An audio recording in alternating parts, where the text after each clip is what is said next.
Hector Mercedes, 1985. Mike Tyson's professional debut came on March 6, 1985 in Albany, New York. He was just 18 years old, but already carried the kind of power and aggression that made opponents nervous before the opening bell. From the first second, Tyson moved forward behind a tight peekaboo guard, slipping jabs and digging hooks to the body. Mercedes tried to circle and jab, but Tyson cut off the ring with ease. Less than 2 minutes in, a short right hand to the ribs folded Mercedes over. He went down and stayed there.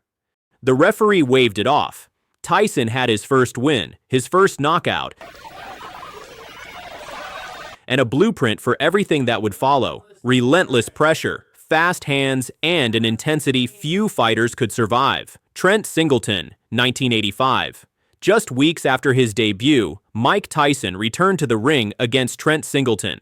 The fight took place in Albany, New York, the same small venue where he had made his professional start. From the opening bell, Tyson looked even sharper. He slipped punches easily, closed distance instantly, and started ripping body shots. Singleton tried to keep him away with a jab, but Tyson's head movement made it useless. Less than a minute into the first round, Tyson landed a left hook to the temple, followed by a right uppercut that sent Singleton crashing to the canvas. He tried to rise, but his legs wouldn't respond. The referee stopped it immediately. It was Tyson's second knockout in as many fights. Go trim. We're in round one. Well, we didn't get much of a chance to see Tyson. And already he was developing a reputation as a young heavyweight who didn't just win, he destroyed. Don Halpin, 1985. By his third professional fight, Mike Tyson was starting to show more patience and control inside the ring. Facing Don Halpin on May 23, 1985, in Albany, New York, Tyson carried himself with confidence but also composure, not rushing, just stalking. Halpin was more durable than Tyson's first two opponents. He took a few of Tyson's early power shots and managed to last into the fourth round, but that only made the finish more convincing. Tyson kept cutting off the ring, working his way inside with short hooks and uppercuts until Halpin finally couldn't take it anymore. In round 4, a left hook to the head dropped Halpin hard. He got up, but the follow-up flurry ended the fight. Tyson earned his third straight knockout. Early in the fourth, can Tyson finish this? I think so. That's enough. Ricardo Spain, 1985. By his fourth professional fight, Mike Tyson's confidence had grown as quickly as his reputation. Facing Ricardo Spain on June 20, 1985 in Atlantic City, he walked to the ring with the same calm focus that would soon define his early career. The bell rang and Tyson went straight to work. Spain tried to move and jab, but Tyson slipped inside easily and punished the body. A few seconds later, he landed a clean left hook that dropped Spain hard. Spain got up, but Tyson swarmed him again, finishing the job with a short right hand that sent him down for good. The fight lasted just 39 seconds. Tyson's record moved to 4-0, all by knockout. Like a steam hammer. Each fight was ending faster than the last, and fans were starting to realize they were watching something different. A heavyweight who combined speed, precision, and ruthless power. John Alderson, 1985. Mike Tyson's fifth fight came just a week after his previous one, a sign of how aggressively his team was moving him early in his career. Facing John Alderson on July 11, 1985 in Albany, New York, Tyson's power once again proved overwhelming. Alderson was taller and tried to use his jab to create space, but Tyson closed the distance almost instantly. He slipped inside and attacked the body, throwing short, compact punches that echoed through the venue. Alderson tried to fight back, but the speed difference was too much. Late in the second round, Tyson landed a heavy left hook to the ribs followed by a right hand upstairs. Alderson dropped to one knee, wincing in pain. He beat the count, but Tyson swarmed him again, forcing the referee to stop it moments later. It was Tyson's fifth straight knockout, and Alderson down in this round. They survive as he goes down again at the bell. He hadn't gone past the second round yet. Each fight showed more control, more precision, and more fear in the eyes of his opponents. Larry Sims, 1985. On July 19, 1985, Mike Tyson fought Larry Sims in Poughkeepsie, New York, his sixth professional bout in just 4 months. By now, Tyson's fights were turning into controlled demolitions. Sims tried to keep Tyson off him with movement and long punches, but Tyson closed the gap immediately. He slipped under a jab and landed a crushing left hook to the body that froze Sims in place. Seconds later, a short right hand to the head dropped him. Sims got up, but Tyson smelled blood. He charged forward and unleashed a flurry that ended the fight just over a minute into the first round. It was another first-round knockout, and Tyson's reputation was spreading fast. Broadcasters began calling him the most exciting young heavyweight in the sport, a teenager knocking out grown men with ease and precision.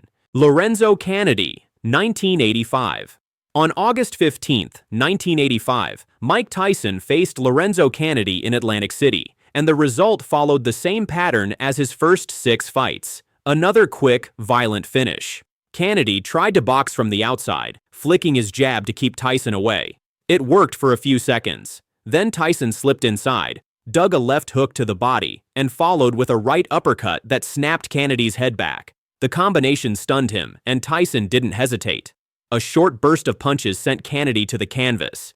He got up, but his legs were gone. Tyson closed the show seconds later with another heavy flurry, forcing the referee to stop it midway through the first round. Well, this one could be over. It is. By this point, Tyson was 7-0 with 7 knockouts, all within 2 rounds. Each fight looked easier than the last, and the buzz around him was starting to spread beyond New York's small fight circuit. Michael Johnson, 1985. On September 5, 1985, Mike Tyson met Michael Johnson in Atlantic City. By this point, Tyson's fights were becoming events, short, brutal showcases of speed and power that drew bigger crowds each time. Johnson tried to survive by holding and moving, but Tyson didn't give him the chance. He came out crouched low, cutting off the ring and throwing with bad intentions from the opening bell. Less than 40 seconds in, a right hand over the top landed clean and dropped Johnson flat on his back. He beat the count, but Tyson's next attack finished it immediately. The referee stopped the fight at 39 seconds of round 1, Tyson's quickest win to date. At 8-0 with 8 knockouts. 23-pound weight advantage, and he put it all there. The teenager from Catskill was quickly becoming a name every heavyweight prospect wanted to avoid. Donnie Long, 1985. On October 9, 1985, Mike Tyson faced Donnie Long in Atlantic City. By then, Tyson's reputation had already spread. Every fight was drawing more attention, and fans were showing up expecting a knockout. They got one. Long was a veteran with a few solid wins, brought in to give the 19-year-old Tyson some rounds. But the fight didn't last long enough for that. Long tried to use his jab to keep Tyson off balance, but Tyson walked straight through it. A left hook to the head dropped Long early, and when he got up, Tyson unleashed a blistering combination, a right to the body, left hook upstairs, and a final right hand that ended the fight. It was over in 88 seconds. That win made Tyson 9-0, all by knockout. With a strong right hand barrage again. This is as bad as I've ever seen Donnie Long look, but give Tyson... And earned him his first real national exposure on television. Sterling Benjamin, 1985. On October 25, 1985, Mike Tyson fought Sterling Benjamin in Albany, New York, his 10th professional fight and another first-round knockout. Benjamin had a height and reach advantage and tried to use it early, throwing long jabs and backing away. Tyson stayed low, moving his head side to side, slipping under each punch while inching forward. Within a minute, he had Benjamin trapped in the corner. A short right to the body froze him, and the follow-up left hook to the jaw ended the fight instantly. Benjamin crumpled to the canvas, and the referee didn't bother to count. The official time was 54 seconds into round 1. Tyson was now 10-0, all knockouts. And every opponent was falling faster than the last. Eddie Richardson, 1985. On November 13, 1985, Mike Tyson stepped into the ring against Eddie Richardson in Albany, New York. At this point, Tyson was fighting almost every 2 weeks, and each appearance felt like a formality, another name, another knockout. Richardson had a good reach and a decent jab, but it didn't matter. Tyson came out crouched, slipping every punch and driving forward. About halfway through the first round, he landed a crushing left hook that sent Richardson down hard. Richardson got up, but Tyson pounced again. A few seconds later, another left hook ended the fight cleanly. The official time was 1:17 of round 1. It was Tyson's 11th consecutive knockout. For whom everybody predicts a great future. If they can find some fights, then... And by now the boxing world had started paying serious attention. The speed, power, and cold precision looked unlike anything the heavyweight division had seen in years. Conroy Nelson, 1985. On November 22, 1985, Mike Tyson faced Conroy Nelson in Latham, New York, in what had become a familiar routine. Another fight, another knockout. Nelson was taller and tried to stay on the outside, but Tyson immediately slipped past his jab and attacked the body. He threw short hooks and uppercuts in tight spaces, forcing Nelson backward from the opening exchange. Tyson's pressure never let up. Midway through the second round, he caught Nelson with a left hook to the ribs that visibly hurt him. A few seconds later, a quick right hand to the head sent Nelson to the canvas. He got up, but Tyson closed in again, landing a clean left hook that ended the fight. Nelson, who was in deep trouble, is in deeper trouble as the left hook. The referee stopped it at 2:27 of round 2. Tyson moved to 12-0, still undefeated, still all knockouts. His blend of speed, defense, and power was becoming more refined with every fight. Sammy Scaff, 1985. On December 6, 1985, Mike Tyson faced Sammy Scaff in New York. By now, Tyson's fights had become a series of rapid showcases, and this one might have been his most violent yet. Scaff was taller and more experienced, but he had no answer for Tyson's speed. Within the first 30 seconds, Tyson slipped a jab and landed a left hook to the body, followed by a crushing right uppercut to the chin. Scaff dropped instantly, his head snapping back as he hit the canvas. He somehow got to his feet, but he was finished. Tyson rushed in and landed another huge uppercut that knocked Scaff out cold.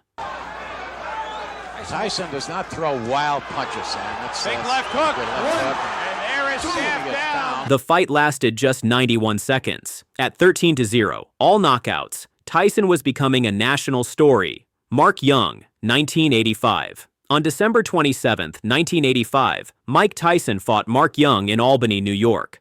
By the end of the year, Tyson had already fought 15 times and knocked out every opponent, and this fight closed out his debut year in the same fashion. Young tried to start fast, throwing wild punches to keep Tyson back, but the teenager didn't flinch. Tyson slipped everything, staying low and patient, before stepping inside with a short left hook that rocked Young immediately. Moments later, a quick right hand sent him to the canvas. Young got up, but Tyson's follow-up attack ended the fight seconds later. The referee stepped in at 50 seconds of round 1.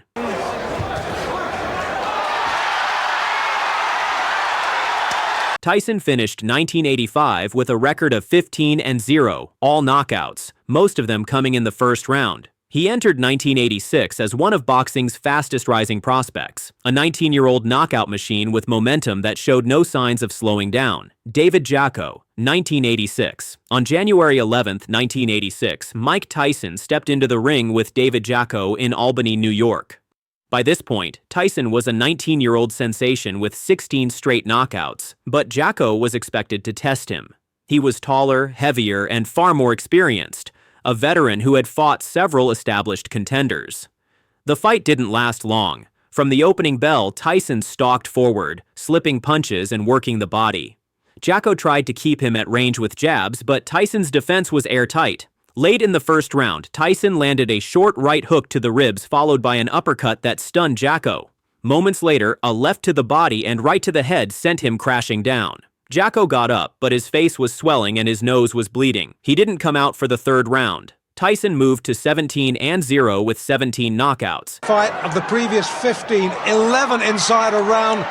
His streak of violent finishes still alive. This one mattered, though. It proved his power worked against bigger, tougher veterans just as well as it did against young prospects. Mike Jamison, 1986. On January 24, 1986, Mike Tyson faced Mike Jamison in Atlantic City. This was one of the first times Tyson fought on national television, and the boxing world was starting to see him as more than just a knockout prospect. He was a legitimate contender in the making. Jamison was tough and experienced, a fighter who had gone rounds with solid heavyweights. Unlike Tyson's previous opponents, he managed to survive the early storm. Tyson came out aggressive, slipping punches and hammering away at the body, but Jamison held and tied him up when he could. In the 5th round, Tyson's pressure broke through. A right uppercut followed by a left hook sent Jamison reeling. Moments later, a flurry of hooks forced the referee to step in and stop the fight. The technical knockout came at 2:35 of round 5, Tyson's longest fight to date. The truth, Williams in mid-forward. Let's go with a couple of lefts. Now a right, a left. He's got him down. 6 punches. It was the first time fans saw him go past the 3rd round, and the first time they realized he had more than raw power. Tyson could sustain pressure, stay patient, and finish strong. Jesse Ferguson, 1986. On February 16, 1986, Mike Tyson fought Jesse Ferguson in Troy, New York. This was Tyson's first nationally televised fight on ABC, and it marked his debut on a big stage, a chance to show casual fans what all the hype was about. Ferguson was a durable heavyweight with a solid chin and a reputation for surviving tough fights. For the first few rounds, he held and clinched to slow Tyson down, but the young contender kept pressing.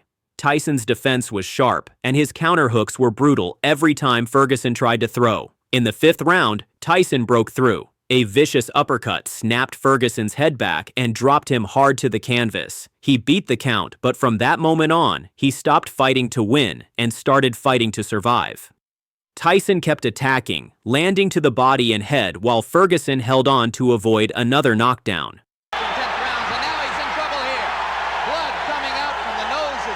Midway through the 6th, the referee stopped the fight after Ferguson refused to engage. It went down as a technical knockout. The win improved Tyson to 19-0 with 19 knockouts, and more importantly, it showed he could dominate a bigger, stronger opponent under bright lights. Steve Zosky, 1986. On March 10, 1986, Mike Tyson fought Steve Zosky in Uniondale, New York. This was Tyson's 20th professional fight, and by now he was already a main attraction on television. Zosky was known for his toughness and had gone rounds with several big names, but Tyson treated him no differently than anyone else. From the start, Tyson stalked forward, slipping punches and digging to the body. Zosky absorbed a few huge shots early and tried to fight back, but Tyson's combinations were relentless. In the 3rd round, Tyson broke him down completely. A crushing left hook landed clean, followed by a right uppercut that snapped Zosky's head back. Zosky fell hard to the canvas, and though he beat the count, the referee stopped the fight moments later. It was Tyson's 20th consecutive knockout, this one at 2:39 of round 3. Head. With about 20 seconds to go, and there is his record to 19-0. For the first time, fans saw him go multiple rounds against a durable veteran, and still finish the fight with the same violent precision. James Tillis, 1986. On May 3, 1986, Mike Tyson faced James "Quick" Tillis in Glens Falls, New York. It was Tyson's 20th professional fight, and for the first time, he didn't score a knockout. Tillis was a veteran who had gone the distance with top heavyweights like Ernie Shavers and Greg Page. He had speed, experience, and knew how to survive. From the opening round, Tyson pushed forward as usual, landing heavy hooks to the body and head, but Tillis refused to crumble. He used his footwork to stay mobile, clinched when Tyson got close, and even landed a few clean counterpunches. Tyson controlled most of the fight with pressure, defense, and consistent aggression, but Tillis's toughness forced the full 10 rounds. When the final bell rang, Tyson won by unanimous decision, improving to 20-0. The fight ended his knockout streak, but it also answered a question. Tyson could go the distance and still dominate. For many fans, this was the first time they saw that his power wasn't all he had. His stamina, discipline, and defense were just as real. Mitch Green, 1986. On May 20th, 1986, Mike Tyson fought Mitch "Blood" Green at Madison Square Garden in New York City. It was Tyson's first fight at the Garden, and his growing reputation made it a must-see event for boxing fans. Green was one of the toughest opponents Tyson had faced to that point, a tall, durable heavyweight with a solid chin and a strong jab. From the opening round, Green used his reach to keep Tyson at bay, but Tyson's head movement and pressure slowly broke him down. Tyson worked the body relentlessly, landing thudding hooks that echoed through the arena. Green absorbed the punishment and stayed on his feet, even smiling through some of Tyson's power shots. Tyson dropped him once in the fourth round with a right hand, but Green got up and made it to the final bell. To end things. After 10 rounds, Tyson won by unanimous decision, improving to 22-0. It was another test of endurance and patience, and another step toward proving he could dominate over the long haul, not just with quick knockouts. Reggie Gross, 1986. On June 13, 1986, Mike Tyson fought Reggie Gross at Madison Square Garden. It was his 23rd professional fight and another quick reminder of how dangerous he was becoming. Gross came in confident, a heavy hitter himself with a reputation for aggression, but trying to fight Tyson head-on was a mistake. Within the first minute, Tyson slipped a jab, stepped in, and landed a thunderous right hook that froze Gross in place. Tyson immediately followed with a left to the chin that dropped him flat. Gross beat the count, but he was on unsteady legs. Tyson wasted no time. He cornered him and landed another explosive right hand that ended it. The referee stopped the fight at 2:36 of the first round.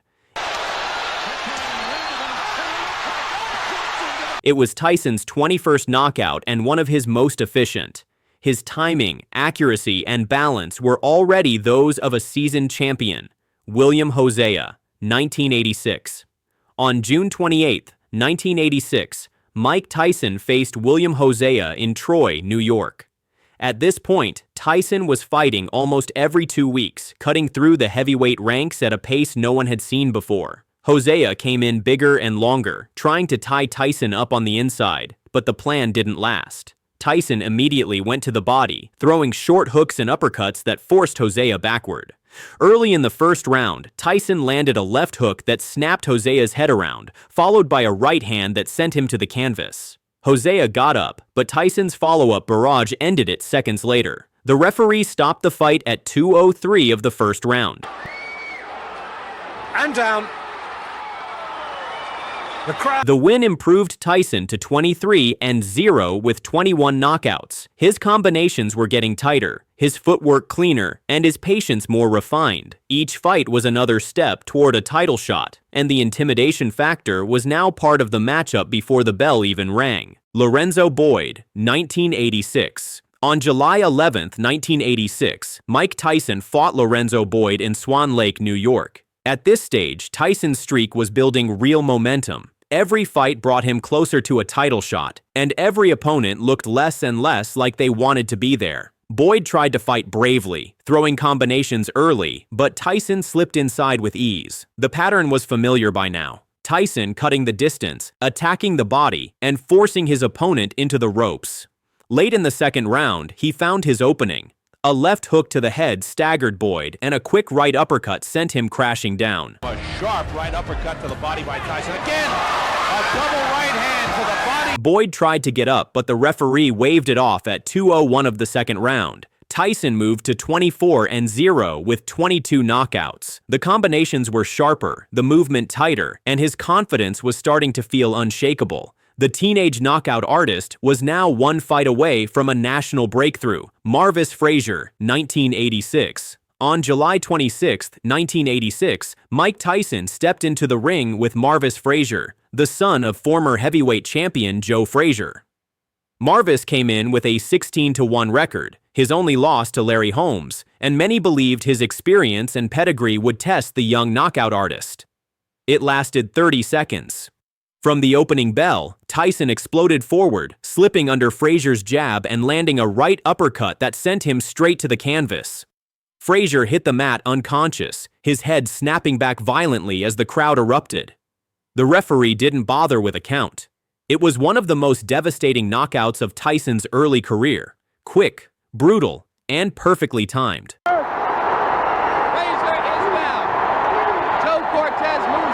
The fight aired on national television and became the clip that announced Mike Tyson to the mainstream.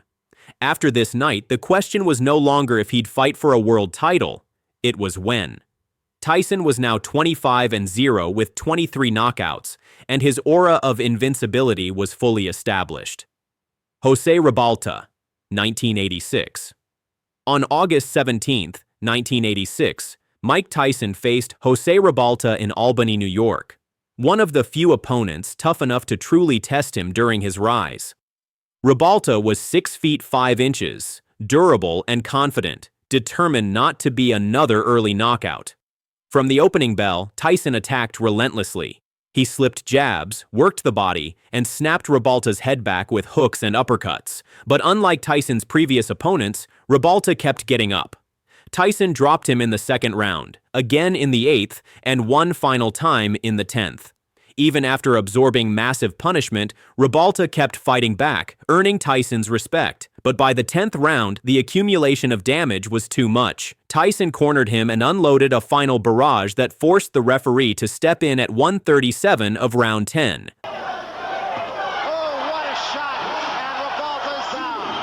The fight was one of Tyson's longest to date and proved he could maintain his speed and power deep into a bout. Ribalta's toughness made Tyson look even more dangerous because even the fighters who could take his punches couldn't survive 10 rounds of them. Alfonso Ratliff, 1986. On September 6, 1986, Mike Tyson faced Alfonso Ratliff in Las Vegas.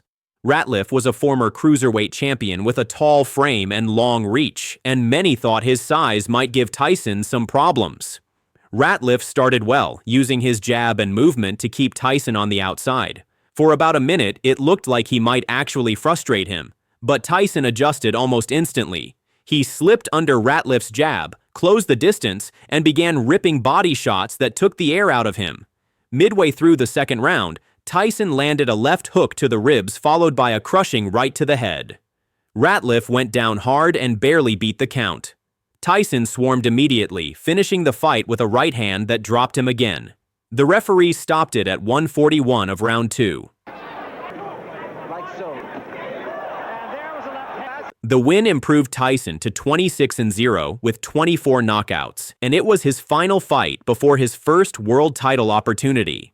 The teenager who had spent the past year fighting every few weeks was now just one fight away from becoming the youngest heavyweight champion in history, Trevor Berbick, 1986. On November 22, 1986, Mike Tyson fought Trevor Berbick for the WBC heavyweight title in Las Vegas. At just 20 years old, Tyson was fighting to become the youngest heavyweight champion in history, and he made it look effortless. Berbick was the defending champion, an experienced fighter known for his toughness and awkward style, but from the opening bell, he had no answers for Tyson's speed or power. Tyson exploded forward, slipping Berbick's jab and hammering him with hooks to the body and head. Berbick tried to clinch, but Tyson's combinations broke through every time. In the second round, Tyson landed a left hook to the temple that sent Berbick stumbling across the ring. He tried to get up twice, falling both times before the referee finally stopped it at 2:35 of round 2.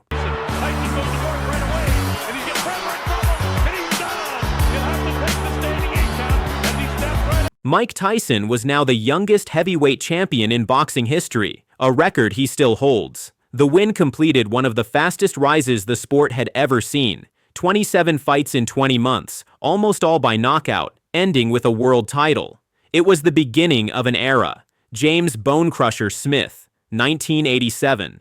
On March 7, 1987, Mike Tyson stepped into the ring with WBA champion James "Bonecrusher" Smith at the Las Vegas Hilton. It was a unification bout, Tyson's first defense of his WBC belt and his chance to add a second world title just 4 months after becoming champion. Smith was huge and powerful, one of the few men who could match Tyson physically. From the opening round, however, he fought cautiously, clinching and holding to keep Tyson from unloading combinations. Tyson kept pressing, working to the body and firing short hooks in close, but most of the action came in bursts between long stretches of grappling. The fight went the full 12 rounds. Tyson won nearly every one of them, landing the cleaner, harder shots and controlling the pace throughout. The decision was unanimous. Tyson became the WBA and WBC heavyweight champion, still unbeaten at 29-0. It wasn't one of his highlight reel knockouts, but it proved something else. Tyson could handle a full championship distance, stay composed, and dominate even when an opponent refused to fight back. Tony Tucker, 1987. On August 1st, 1987, Mike Tyson fought Tony Tucker at the Las Vegas Hilton in a unification bout for the WBC, WBA, and IBF heavyweight titles. It was the fight that would determine the first undisputed heavyweight champion in nearly a decade. Tucker was tall, athletic, and undefeated. At 6 feet 5 inches, he had a major reach advantage and started strong, snapping Tyson's head back with an uppercut early in the first round, one of the few moments in Tyson's early career where he was clearly caught clean. But after that, Tyson adjusted quickly. He pressed forward behind head movement, digging hooks to the body and forcing Tucker onto the back foot. Tucker resorted to holding frequently to slow Tyson's rhythm, and while the clinches frustrated the younger champion, Tyson controlled most of the fight with aggression and pressure. After 12 rounds, Tyson won a unanimous decision, becoming the undisputed heavyweight champion of the world at just 21 years old, the youngest man ever to unify all 3 major belts. Tyrell Biggs, 1987. On October 16, 1987, Mike Tyson defended his undisputed heavyweight crown against Tyrell Biggs at the Convention Hall in Atlantic City. Biggs, an Olympic gold medalist from the 1984 Games, entered the fight undefeated and believed his height and jab could neutralize Tyson's aggression. For the first round, Biggs boxed well, moving and jabbing to keep distance, but Tyson's pressure never stopped. He slipped inside, targeted the body, and started breaking Biggs down methodically. Every time Biggs tried to hold, Tyson ripped short uppercuts through his guard. By the third round, the jab had disappeared. Tyson's body shots and head movement were forcing Biggs to retreat with his hands low. In the 7th, Tyson landed a left hook that snapped Biggs's head sideways and dropped him. Biggs got up, but a few punches later, another left hook ended it. The referee waved it off at 2:59 of round 7. It was Tyson's first defense as undisputed champion, and it showed both sides of his style. Patience early, then ruthless finishing once the opening appeared. Pinklon Thomas, 1987. On May 30, 1987, Mike Tyson defended his heavyweight titles against Pinklon Thomas at the Las Vegas Hilton. Thomas was a former WBC champion with one of the best jabs in the division, and many thought his experience and technique could slow Tyson down. The opening rounds were competitive. Thomas used his long jab to keep Tyson at range and landed a few clean shots, but Tyson's pressure never stopped. He slipped inside, dug hooks to the ribs, and forced Thomas to fight at a pace he couldn't sustain. By the 5th round, Tyson's constant movement and bodywork had taken their toll. Thomas's jab began to fade, and Tyson started finding openings up top. In round 6, he ended it. Tyson unleashed a furious combination, 9 consecutive punches, capped off by a right uppercut and a short left hook that sent Thomas crashing to the canvas. He tried to get up but fell back down as the referee waved it off at 2:32 of round 6. It was one of Tyson's most vicious knockouts as champion. Against a seasoned opponent with real skill, he showed not just raw power, but precise, calculated destruction. Larry Holmes, 1988. On January 22, 1988, Mike Tyson defended his undisputed heavyweight title against former champion Larry Holmes in Atlantic City. Holmes was 38 years old and coming out of retirement, but he was still one of the most technically skilled heavyweights of his era, a master of the jab and distance control. Tyson came out sharp, fast, and aggressive. Holmes tried to stay on the outside, using movement and clinches to survive the early rounds. But Tyson's head movement and body attack were relentless. He closed the distance again and again, forcing Holmes into the ropes. In the 4th round, Tyson's precision took over. A looping right hand followed by a short left hook dropped Holmes hard. He got up, but Tyson knocked him down twice more in the same round. The final knockdown, a crushing right hand, ended it at 2:55 of round 4. Continue that round after round. Oh, a big right hand! It was a statement performance. Tyson not only defended his titles, but knocked out a former legend, something no one had ever done to Holmes in his prime. Tony Tubbs, 1988. On March 21, 1988, Mike Tyson defended his undisputed heavyweight titles against Tony Tubbs at the Tokyo Dome in Japan. It was Tyson's first fight outside of the United States, a global showcase of his dominance. Tubbs was a skilled, technically sound boxer with quick hands and good defense. For the first round, he used his jab and movement effectively, landing clean counters and even backing Tyson up briefly. But Tyson remained patient, bobbing and weaving, waiting for his opening. In the second round, he found it. Tubbs tried to exchange up close, and Tyson exploded with a left hook that landed flush on the temple. Tubbs staggered back into the ropes, barely staying upright, and Tyson swarmed with a short barrage that forced the referee to stop it at 2:54 of round 2. It was Tyson's fourth successful title defense as the undisputed champion, and another demonstration of his precision, not just wild aggression, but well-timed, surgical finishing power. Frank Bruno, 1989.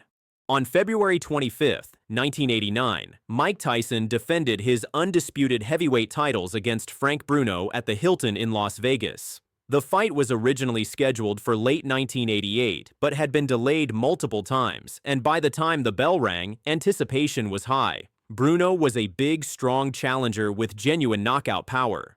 Tyson started fast as usual. Within 10 seconds, he landed a looping left hook that dropped Bruno early in the first round. But Bruno got up and did something few had managed. He hurt Tyson with a short left hook of his own in the same round. For a brief moment, Tyson looked stunned, but he recovered quickly and regained control. From there, Tyson's pressure and accuracy began to wear Bruno down. He punished the body and pushed Bruno onto the ropes, mixing hooks and uppercuts in close. In the fifth round, Tyson cornered him and unleashed a vicious combination: a right uppercut, left hook, and finishing right hand that forced the referee to step in at 2:55 of round 5. Tyson retained his WBC, WBA, and IBF titles, moving to 36-0 with 32 knockouts. Bruno's courage earned respect, but Tyson's finishing instinct reminded everyone why he was still the most dangerous man in boxing. Carl Williams, 1989. On July 21, 1989, Mike Tyson defended his undisputed heavyweight titles against Carl "The Truth" Williams at Convention Hall in Atlantic City. Williams was a skilled boxer with a sharp jab, long reach, and plenty of confidence. He genuinely believed he could outbox Tyson. That belief lasted less than 2 minutes. Williams opened the fight throwing his jab, trying to keep Tyson at distance. Tyson bobbed, weaved, and slipped under the punches almost effortlessly.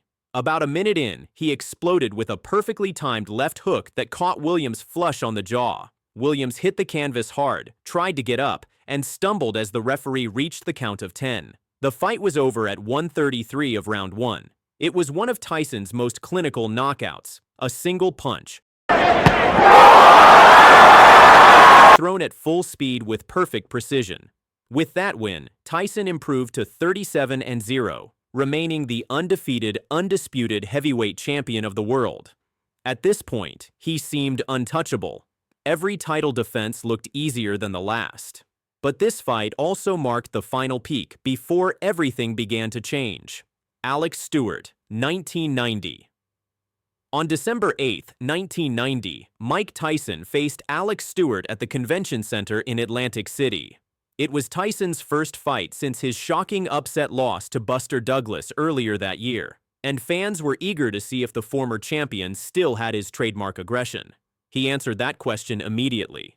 From the opening bell, Tyson charged forward behind tight head movement, throwing with bad intentions. Stewart tried to hold his ground and trade punches, but that was a mistake.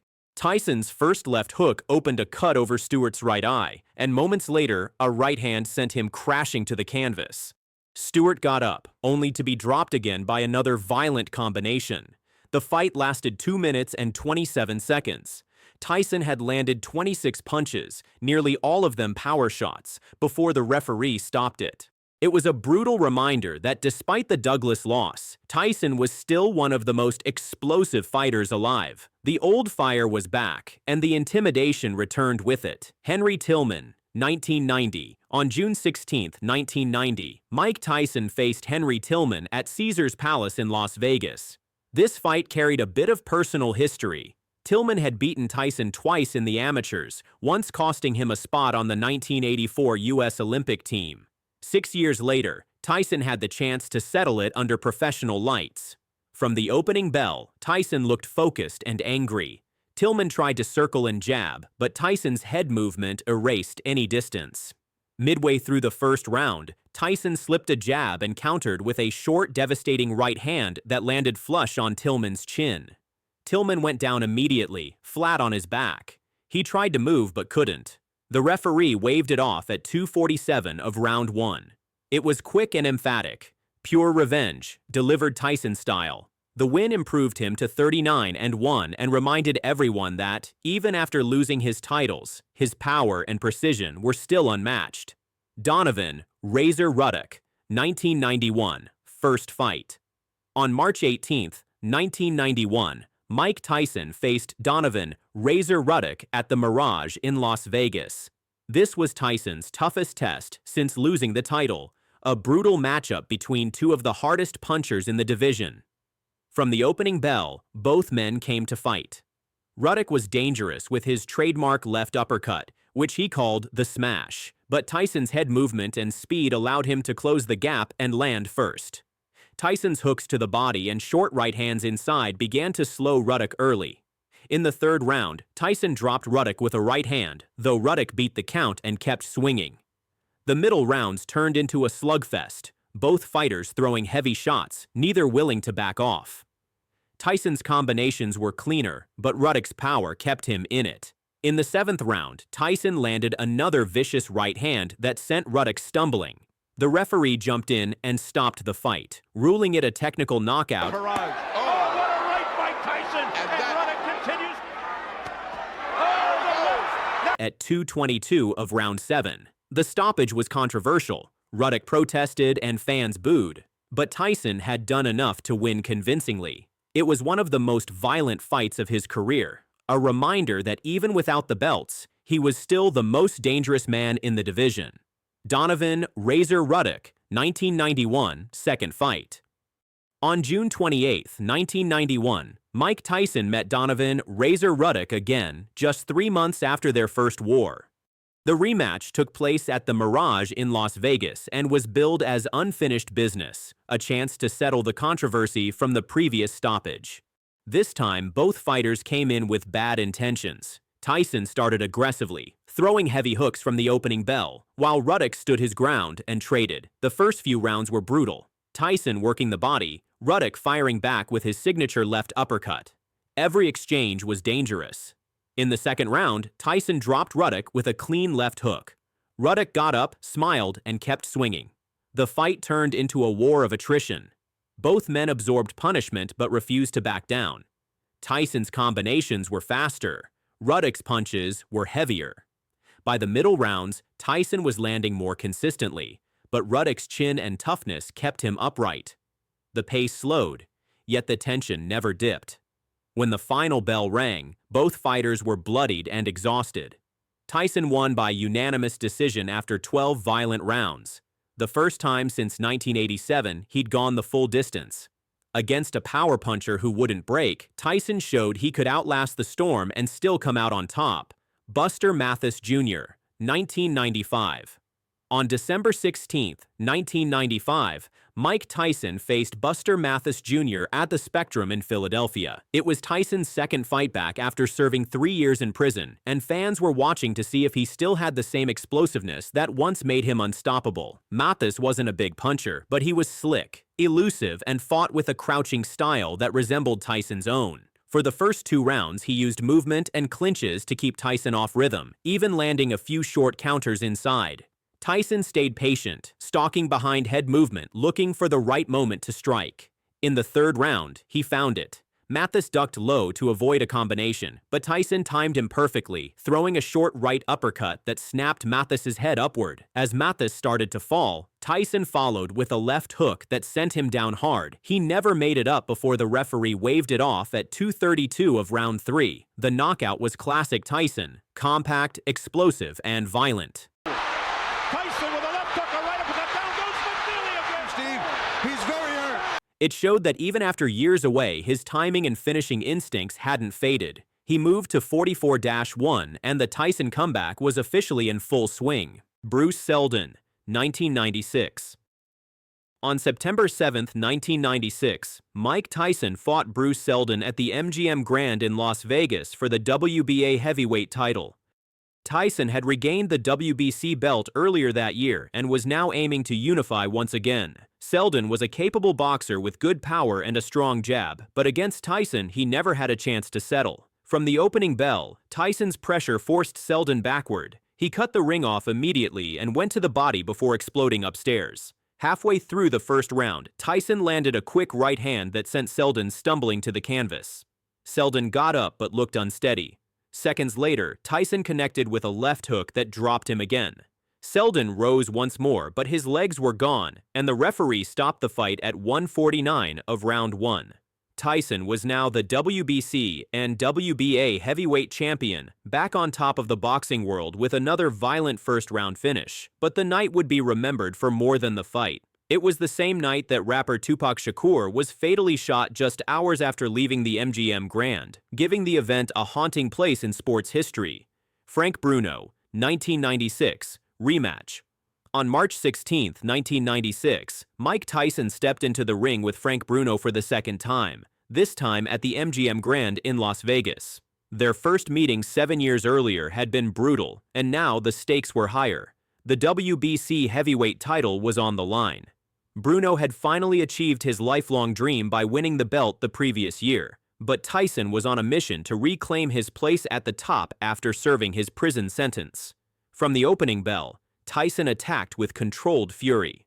Bruno tried to hold him off with his jab and strength, but Tyson's speed and combinations overwhelmed him. Tyson worked inside, ripping hooks to the body and head, forcing Bruno backward. In the third round, Tyson trapped him against the ropes and unleashed a barrage of punches, a right uppercut, a left hook, then a looping right hand that forced the referee to step in at 0:50 of round 3. It was decisive and violent. Tyson regained the WBC heavyweight championship, becoming a two-time world champion and proving he still possessed the power, timing, and precision that made him unstoppable years before. For Frank Bruno, it was the end of his career. For Tyson, it was confirmation. The baddest man on the planet was officially back. Andrew Golota, 2000. On October 20, 2000, Mike Tyson fought Andrew Golota at the Palace of Auburn Hills in Michigan. It was Tyson's first major bout in years and one of the most chaotic nights of his comeback. Golota was a big, skilled heavyweight known for both his talent and his temper. Many expected him to test Tyson physically. For the first round, Tyson looked explosive, slipping punches and landing heavy hooks to the head and body. Midway through the round, he connected with a huge right hand that dropped Golota hard. Golota got up, clearly hurt, and survived the round, but Tyson's power had already done damage. In the second round, Golota tried to fight back, landing a few sharp jabs and right hands, but Tyson's aggression kept him on the defensive. As the bell rang, Golota returned to his corner, bleeding from his mouth and complaining of a possible head injury. Moments later, to the shock of the crowd, he refused to continue. Tyson was awarded a technical knockout, though the result was briefly changed to a no contest after a post-fight drug test found marijuana in Tyson's system. The win was later reinstated. Lou Savarese, 2000. On June 24, 2000, Mike Tyson faced Lou Savarese in Glasgow, Scotland. It was Tyson's first fight outside the United States in over a decade, and it lasted barely long enough for fans to sit down. From the opening bell, Tyson attacked like it was 1986 again. He slipped Savarese's jab, closed the distance instantly, and landed a crushing left hook that dropped Savarese just 10 seconds into the fight. Savarese got up, but Tyson didn't let him breathe. A savage barrage of hooks and uppercuts followed, forcing the referee to step in. Even as the referee tried to separate them, Tyson kept throwing, landing 2 more punches before finally being pulled away. The fight was officially stopped at 38 seconds of the first round. The performance was short, chaotic, and explosive. Vintage Tyson. Afterward, he delivered one of his most infamous post-fight interviews, declaring he wanted to eat Lennox Lewis's children, a quote that would follow him for years. The win moved Tyson to 48-3, and while his prime years were long gone, his power and aura of danger were still very real. Clifford Etienne, 2003. On February 22, 2003, Mike Tyson faced Clifford Etienne at the Pyramid Arena in Memphis, Tennessee. This was Tyson's first fight since his loss to Lennox Lewis the previous year, and it turned out to be one of the shortest bouts of his career. Etienne came in aggressive, looking to pressure Tyson early, but it backfired almost instantly. Tyson slipped his jab, countered with a short left hook, and then landed a right hand that dropped Etienne face first to the canvas. Etienne tried to get up but fell back down as the referee waved it off. The fight lasted 49 seconds. It was a vintage Tyson performance, fast, explosive, and violent. And it ended up being the final knockout win of his career. The ref in the early going, Mike gets it with the right hand, and Etienne. After the fight, Tyson announced he planned to take a break from boxing, a hint at the decline that would soon follow.